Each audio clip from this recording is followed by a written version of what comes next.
Sino sa tingin nyo yung top 2 sa championships in UAP basketball? Is it Ateneo and LaSalle? Hindi. Is it UP and DLSU? Wrong.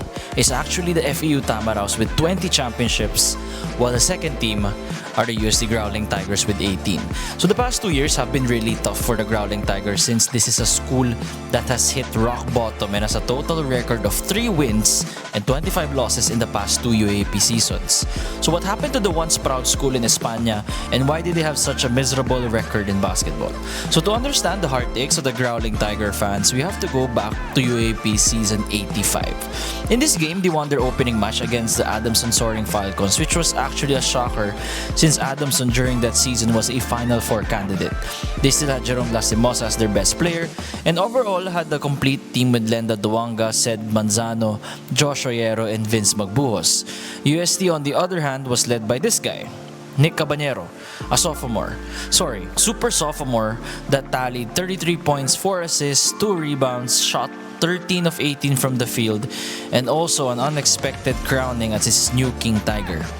After just one game, a lot of fans, including myself, thought that UST could be the dark horse for that season. Nic Cabanero's next UAP superstar, you name it. Sobrang daming assumptions yung lumitaw after that opening game for good reason. But then reality came crashing down. They started to lose again, and again, and again. Turns out that was the last win UST got that season as they stumbled on a 13-game losing streak. At the end of UAP season 85, the Tigers finished 8th and last amongst all the participating schools with a record of 1-13. They had an average losing margin of 15.3 points. 4 of those were massive blowouts. Losing 20 points to the DLSU Green Archers, got destroyed by 27 points to the Ateneo Blue Eagles, and demolished by the UP Fighting Maroons by 25. And oh, I almost forgot, their biggest loss was to the UE Red Warriors by 30 points. They fired Bal David after that lone season and hired a brainchild of the Puso Pride Palaban tagline and the iconic coach in Pido Harencio. He was a tactician who gave UST their last championship in basketball back in 2006 with Jervy Cruz and company. So why not, diba? Things will get better this time around for UAP season 86 with an improved Nic Cabanero and Adama Faye leading the way. And improved they did by just 1 win. 2 wins and 12 losses was UST's record after UAP season 86.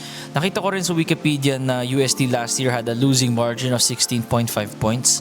5 of those losses were blowouts again. Lost by 20 to Ateneo, 20 ulit this time to DLSU, 31 again to LaSalle in round 2, and 25 points to round 1 versus UP, and the cherry on top, losing to the Fighting Maroons by 31 in round 2. Although, kailangan ko i-mention na si Adama Faye may tinatagong injury sa UST noon, which practically made them play all Filipino after the first 2 games. So handicap talaga sila that year.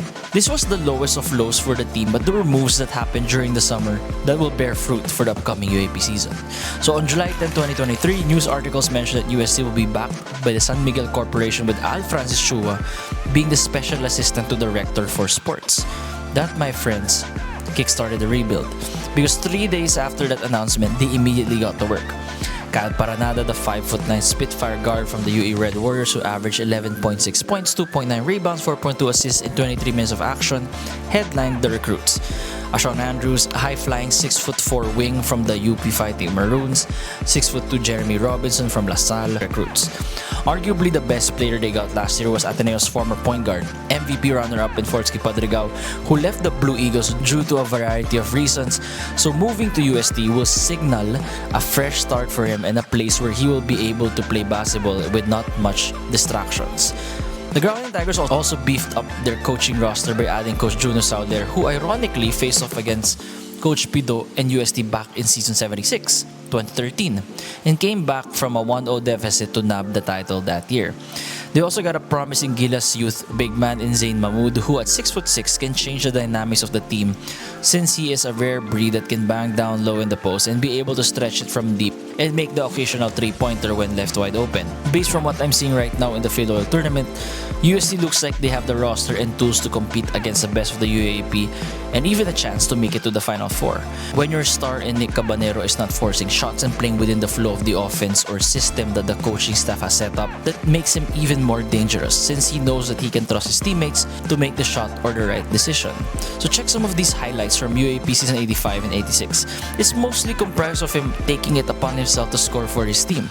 3 guys in the paint, don't care, he will attack. It also involves tough floaters in the lane with the defender right there on his hip. Dito against Ateneo, 18 seconds remaining on the shot clock, he will just pull up from 3. Normally that is a bad shot with so much time left, and taking it from way downtown makes the percentages even lower, but this is out of necessity and that he has no other choice. The next videos you guys will see are from UAP season 86. Not much has changed with regards to the type of shots, but without a proven FSA to help him out on the scoring department or at least a reliable target of the pick and rolls, all the more that Nic forced the issue. In season 85, Cabanero averaged 17.6 points, 6.6 rebounds, 2.8 assists on 39% from the field and 30% from 3. His quote-unquote point guard at time was Paul Manalang, who averaged 4.5 points, 2.7 rebounds, 2.8 assists on a horrendous 19% from the field and 17% from 3. My goodness, no wonder si Cabanero na yung nag-spearhead ng offense whenever he can. It doesn't get better in season 86. Here, Nic averaged 16.8 points, 6.4 rebounds, 2.4 assists on an even worse 36% from the field and 25% from 3. Manalang, on the other hand, scored 3.6 points, 2.6 rebounds, 2.7 assists on 27.7% from the field and 12% from 3.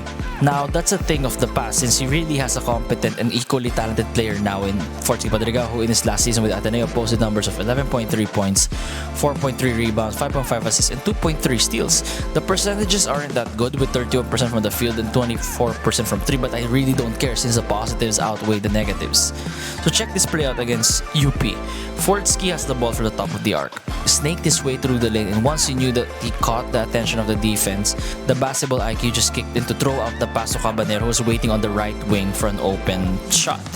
Here, Padrigao saw that the smaller Alarcon is on Cabanero, so with no hesitation, he gave the ball to Nic and let him work. With Christian Manaytay getting better by the year, he is a type of player as well who has a good basketball IQ and recognizes that once JD tried to gamble and get a steal off the double team in the paint, Abadjano tried to cover Kagulangan's man, which unfortunately for UP, Manaytay finds the open Cabanero in the corner for the splash. These kind of plays are what we have been seeing from Cabanero and basically the team as a whole. With much more competent players surrounding him now, Cabanero is posting better averages in the Premier Summer Tournament in what could be a preview of UAP season 87. 15 points, 4.3, 1.3 assists, 1 steal, with shooting splits of 44%, 40 from the 3-point percentage, and 54% from the line. That is Nic Cabanero's average right now. So looking at UST's potential roster for season 87, it's hard to ignore the fact that this is a Final Four squad. Hinda Tungkara is a double-double machine, Padrigao is a floor general that you can rely upon to run your offense, Christian Manaytay, a veteran who can get the job done and rarely makes boneheaded plays. Leland Estacio is a feeler scorer you want in a guard while still being a rookie.